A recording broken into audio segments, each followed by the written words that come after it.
Hello everyone. So myself Anshul and welcome to my channel Ms. Botanophilic.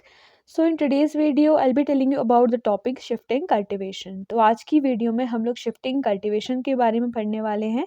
ये forest ecology का एक बहुत important topic है that what is shifting cultivation. Okay, तो सबसे पहले जो शिफ्टिंग कल्टीवेशन होता है इसके कुछ डिफरेंट नेम्स होते हैं. The first name is slash and burn cultivation. तो एग्जाम में किसी भी नेम में आपसे ये क्वेश्चन पूछा जा सकता है कि व्हाट इज शिफ्टिंग कल्टीवेशन, और it can be asked either what is slash and burn cultivation और what is swidden agriculture. Okay, तो दोनों का मतलब एक ही होता है. So it's a kind of agriculture practice, एक टाइप की एग्रीकल्चर प्रैक्टिस है. तो सबसे पहले हम बेसिक डेफिनेशन देख लेते हैं that what is shifting cultivation. तो इसका एक बेसिक मेथड होता है that firstly the land are cleared. सबसे पहले लैंड को क्लियर किया जाता है. Cultivated for a period of time, कुछ टाइम के लिए उस लैंड पे कल्टीवेशन की जाती है.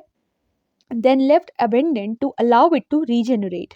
ये वर्ड बहुत इंपॉर्टेंट है जो कि शिफ्टिंग कल्टीवेशन को एक और कल्टीवेशन का टाइप आता है जो कि मैं इसके बाद नेक्स्ट आने वाली वीडियो में आपको बताऊंगी, उससे इसको डिफरेंशिएट करता है. Okay, this is called as shifting cultivation. तो यहाँ पे एक जो पीस ऑफ लैंड होता है जहाँ पे क्या किया जाता है, कल्टीवेशन की जाती है, उस पीस ऑफ लैंड को सबसे पहले क्लियर किया जाता है.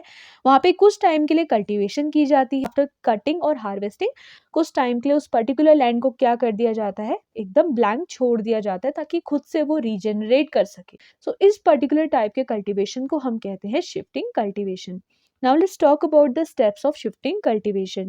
तो देखो, सबसे पहला जो स्टेप होता है ना वो होता है लैंड क्लियरिंग. अब डेफिनेशन में ही मैंने आपको ऑलरेडी बहुत सी चीज़ें बता दी है, बट हर एक स्टेप को हम थोड़ा डिटेल में देख लेते हैं. तो ये एक बिगनिंग का स्टेप होता है. Small plots are cutted and current vegetation is burn to release nutrient that will fertilise the soil. Okay, तो ये स्टेटमेंट से वैसे ही आपको क्लियर हो गया होगा कि भाई लैंड की क्लियरिंग के टाइम पे होता क्या है कि छोटे छोटे प्लॉट्स के फॉर्म पे एक बड़े से प्लॉट को क्या करते हैं, कट कर देते हैं.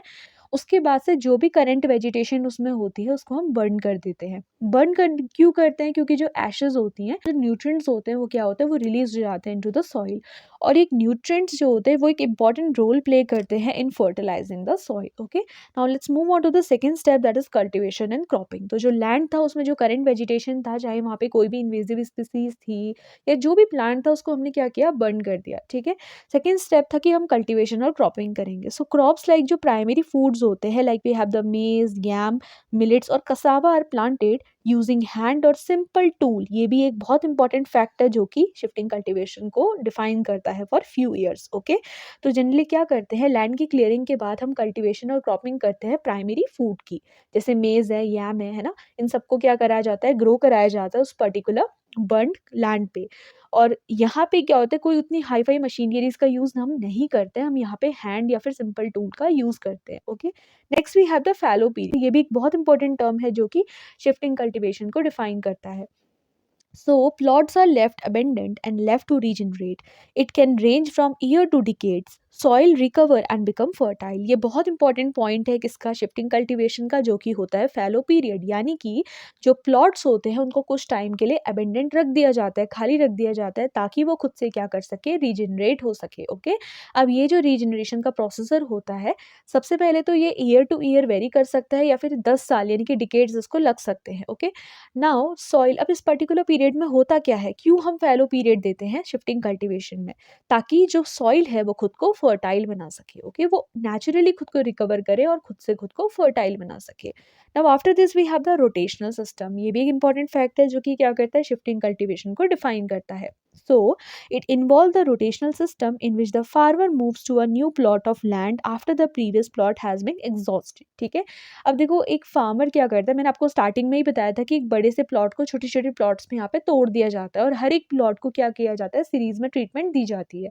तो अगर एक पर्टिकुलर प्लॉट में ये ट्रीटमेंट हो चुका है तो फार्मर उसी पर्टिकुलर प्लॉट पे दोबारा क्रॉपिंग नहीं करेगा.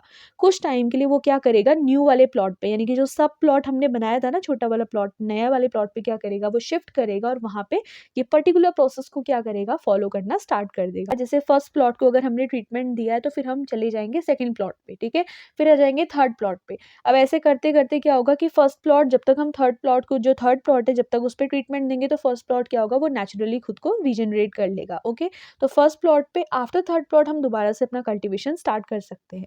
तो एक रोटेशनल सिस्टम यहाँ पे चलता है. तो दैट्स वाई हम कहते हैं कि यहाँ पे जो शिफ्टिंग कल्टीवेशन होता है उसमें हमारा चलता है रोटेशन. प्लांटेशनल सिस्टम। जो लोकल कम्युनिटीज़ होती है वो इस टाइप की एग्रीकल्चर प्रैक्टिस को परफॉर्म करती है, ठीक है।